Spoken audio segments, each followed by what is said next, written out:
మనం ఇక్కడ చూడొచ్చు. మరి మామిడి కూడా పూత పూస్తుంది పెద్ద ఎత్తున కూడా.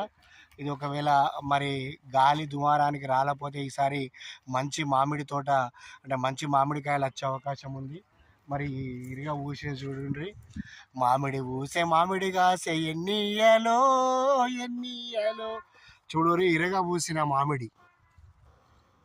మరి అదేవిధంగా ఇంకా కొన్నిటికి పూత పూయలేదు, కొన్ని పూత పూసింది. ఈ 2 చెట్లు ఇప్పుడిప్పుడే పూతకు వస్తున్నాయి. ఇదైతే పెద్ద ఎత్తున పూత పూసింది చూడొచ్చు.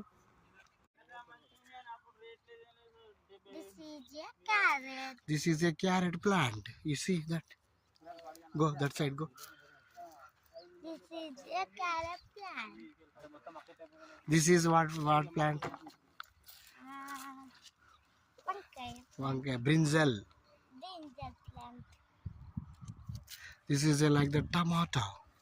ఈ టమాటా ప్లాంట్స్ చూడొచ్చు ఇక్కడ మనము.